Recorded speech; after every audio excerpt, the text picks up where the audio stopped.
Don samun sabbin bidiyonmu, na subscribe sannan ka danna alamar ƙararrawa. Assalamu alaikum mai sauraro, kana sauraron littafin alƙawarin jini kashi na 9. Idan mai sauraro bai manta ba, a kashi na baya mun tsaya a daidai inda wannan saurayi wato Muhammad Kabir ya ji muryar baban Sabina ɗauke da yanayin jin kunyar abin da ya aikata, yake cewa, yaro don Allah ka yi haƙuri bisa abin da na aikata maka, wallahi ban san haka abin yake ba, don Allah ka gafarce ni. Sharrin zuciya da kuma halin ɗaukan magana irin nawa ya sa ni yanke hukuncin cikin fushi, amma don Allah ka yi haƙuri ka yafe min. Da sauri Muhammad ya kalle shi yana taron numfashinsa. Don Allah baba ka yi haƙuri, wallahi babu komai, na san ba don komai kai haka ba sai don ka kubutar da iyalinka, kuma na tabbata duk abin da ka aikata ka yi shi ne a bisa rashin sanin gaskiyar al'amari, amma ka ɗauka babu abin da ya faru tsakaninmu, ni ma tamkar da nake a gurinka, kana da damar ka hukunta ni idan na yi maka ba daidai ba. Komai ya riga ya wuce, da izinin Allah ba ka yi min komai ba. Cikin jin daɗi Baffa ya kalli baban Sabina kafin ya ce, alhamdulillah. Shin Aminu, ko ka ga abin da nake yawan sanar da kai? A yau abin da ya kamata a ce kai a matsayinka na babba kai ne ka yi, sai gashi ka kasa, sai yaro ƙarami ne ya gwada maka halin dattako. In yanzu kana da bakin magana, me yasa a kodayaushe ba za mu dinga haƙuri da rayuwa ba? Me yasa muke yawan ɗaukan al'amura da zafi? Wannan dalilin yasa nake yawan faɗa maka ka dinga danne zuciyarka akan abubuwa irin waɗannan.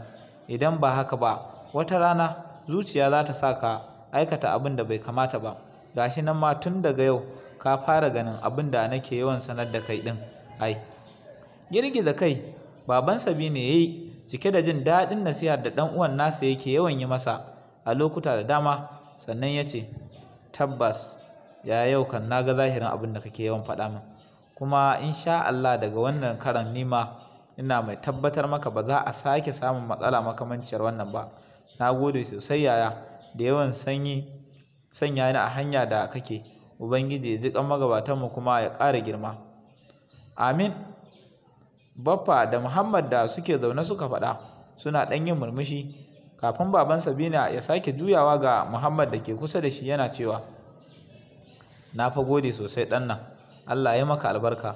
Yau gashi a sanadinka abin da ɗan uwana yake yawan nusar da ni shekara da shekaru na kasa fahimta, lokaci guda zuwanka ya sa na gane tabbas kai alkhairi ne a tare da mu.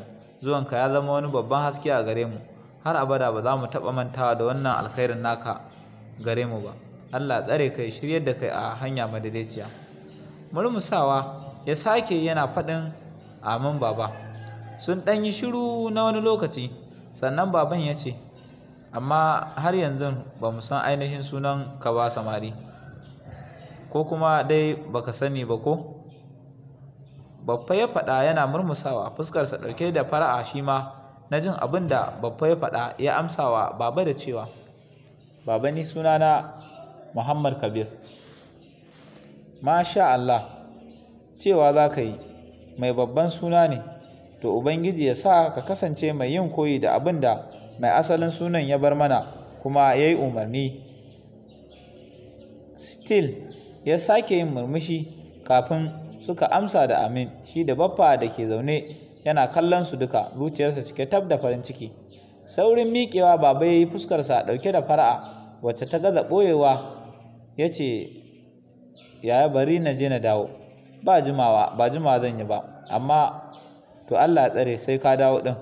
Murmushi ya yi yana tafiya ya ce, ai yaya ba wani guri zan je ba, nan cikin gida ne zan shiga na dawo.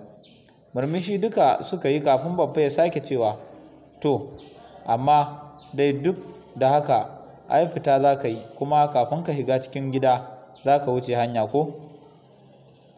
Bai tanka ba sai ma 'yar dariyar da ya yi, sannan ya fice, ya bar su Baffa suna masa dariya abin da ya yi. Fitowar baban Sabina kenan da wuya, yana hirin zura takalmansa sai ga Lado ya zo giftawa, fuskarsa a haɗe. Ya kalle shi cikin nuna iko yana cewa, kai Lado zo na. Sai da Lado ya ɗago ya kalle shi, sannan ya ce, ni kake kira Baffa? Magana ta yi wa baban Sabina wani irin ɗan zafi, yadda ya ga kamar Lado ya so raina masa hankali. Shin idan har ba kai ne nake kira ba, akwai wani Ladan na daban a wajen nan ne? A'a, to baffa, ai ni ban san da ni kake ba, shi yasa na tambaya. Kada ka ga laifina, shi matambayi ai Hausawa sun ce baya ɓata. Cikin tsananin mamakinsa, baffa, wato mahaifin Sabina yake kallonsa. Kai Lado, kai, yanzu ni kake faɗawa irin wannan maganar? Gunaguni Lado ya sauke kai ƙasa yana yi, wanda su ne suka sake tunzura baban Sabina. Ba tare da Lado ya ankara da tahowarsa ba, sai ji yayi kawai baban ya riƙo wuyan rigarsa, dama a ƙule yake da shi, tun da ya samu labarin abin da ya so aikata wa 'yarsa. Kash, mai sauraro, a nan zan dakata don jin ƙarashin wannan labari. Mu haɗu a littafin Alƙawarin Jini kashi na gaba. Na gode.